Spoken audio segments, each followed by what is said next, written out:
വിശുദ്ധ മത്തായി എഴുതിയ സുവിശേഷം അധ്യായം 22. വിവാഹ വിരുന്നിന്റെ ഉപമ. യേശു വീണ്ടും ഉപമകൾ വഴി അവരോട് സംസാരിച്ചു. സ്വർഗരാജ്യം തന്റെ പുത്രന് വേണ്ടി വിവാഹ വിരുന്നൊരുക്കിയ രാജാവിന് സദൃശം. വിവാഹ വിരുന്നിന് ക്ഷണിക്കപ്പെട്ടവരെ വിളിക്കാൻ അവൻ ഭൃത്യന്മാരെ അയച്ചു. എന്നാൽ വരാൻ അവർ വിസമ്മതിച്ചു. വീണ്ടും അവൻ വേറെ ഭൃത്യന്മാരെ അയച്ചുകൊണ്ട് പറഞ്ഞു, ഇതാ വിരുന്ന് സജ്ജമായിരിക്കുന്നു. എന്റെ കാളകളെയും കൊഴുത്ത മൃഗങ്ങളെയും കൊന്ന് എല്ലാം തയ്യാറാക്കി കഴിഞ്ഞു. വിവാഹ വിരുന്നിന് വരിക എന്ന് ക്ഷണിക്കപ്പെട്ടവരോട് ചെന്ന് പറയുവിൻ. എന്നാൽ ക്ഷണിക്കപ്പെട്ടവർ അത് വകവയ്ക്കാതെ ഒരുവൻ വയലിലേക്കും വേറൊരുവൻ വ്യാപാരത്തിനും പോയിക്കളഞ്ഞു. മറ്റുള്ളവർ ആ ഭൃത്യന്മാരെ പിടികൂടി അവരെ അപമാനിക്കുകയും വധിക്കുകയും ചെയ്തു.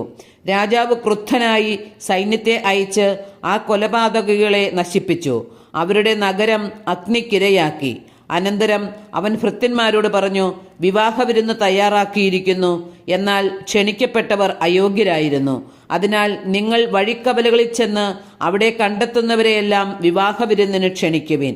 ആ ഭൃത്യന്മാർ നിരത്തുകളിൽ ചെന്ന് ദുഷ്ടരും ശിഷ്ടരും ഉൾപ്പെടെ കണ്ടെത്തിയവരെ എല്ലാം വിളിച്ചുകൂട്ടി. അങ്ങനെ വിരുന്നുശാല അതിഥികളെ കൊണ്ടു നിറഞ്ഞു. അതിഥികളെ കാണാൻ രാജാവ് എഴുന്നള്ളിയപ്പോൾ വിവാഹ വസ്ത്രം ധരിക്കാത്ത ഒരാളെ അവിടെ കണ്ടു. രാജാവ് അവനോട് ചോദിച്ചു, സ്നേഹിത, വിവാഹ വസ്ത്രം ധരിക്കാതെ നീ ഇവിടെ പ്രവേശിച്ചതെങ്ങനെ? അവൻ മൗനം അവലംബിച്ചു.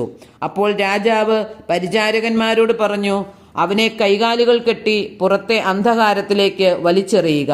അവിടെ വിലാപവും പല്ലുകടിയുമായിരിക്കും.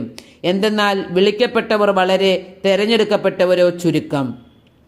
സീസറിനു നികുതി. അപ്പോൾ ഫരിസയർ പോയി യേശുവിനെ എങ്ങനെ വാക്കിൽ കൊടുക്കാമെന്ന് ആലോചന നടത്തി.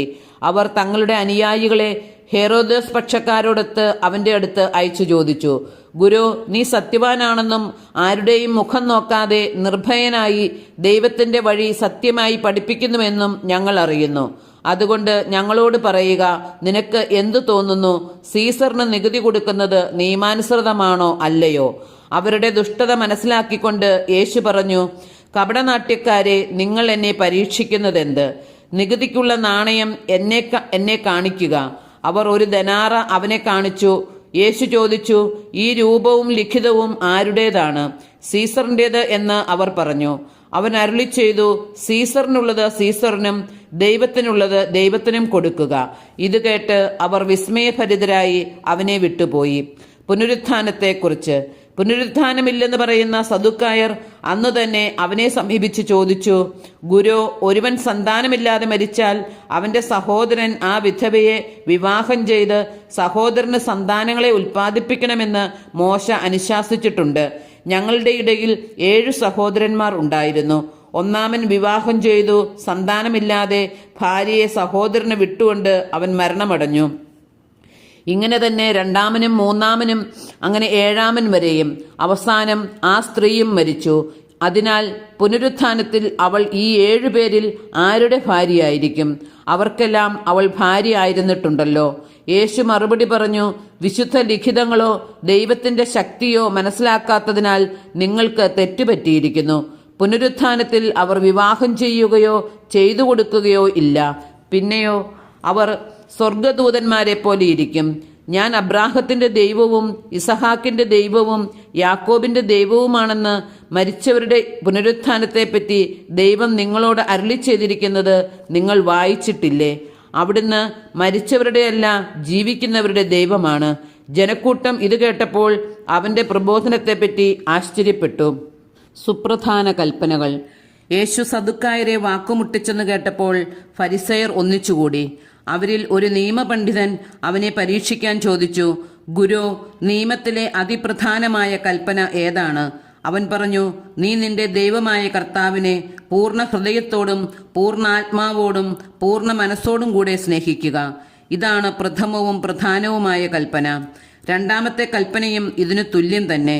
അതായത്, നിന്നെപ്പോലെ നിന്റെ അയൽക്കാരനെയും സ്നേഹിക്കുക.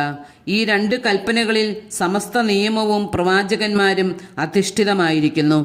ക്രിസ്തു ദാവീദിന്റെ പുത്രൻ. ഫരിസയർ ഒരുമിച്ച് കൂടിയപ്പോൾ യേശു അവരോട് ചോദിച്ചു, നിങ്ങൾ ക്രിസ്തുവിനെ പറ്റി എന്തു വിചാരിക്കുന്നു? അവൻ ആരുടെ പുത്രനാണ്? ദാവീദിന്റെ എന്ന് അവർ പറഞ്ഞു. അവൻ ചോദിച്ചു, അങ്ങനെയെങ്കിൽ ദാവീദ് ആത്മാവിനാൽ പ്രചോദിതനായി അവനെ കർത്താവ് എന്ന് വിളിക്കുന്നത് എങ്ങനെ?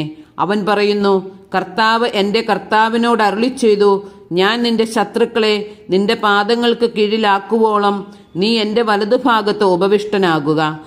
ദാവീദ് അവനെ കർത്താവെ എന്ന് വിളിക്കുന്നുവെങ്കിൽ അവൻ അവൻ്റെ പുത്രനാകുന്നത് എങ്ങനെ? അവനോട് ഉത്തരമായി ഒരു വാക്കുപോലും പറയാൻ ആർക്കും കഴിഞ്ഞില്ല. അന്നു മുതൽ അവനോട് എന്തെങ്കിലും ചോദിക്കാൻ ആരും ധൈര്യപ്പെട്ടതുമില്ല.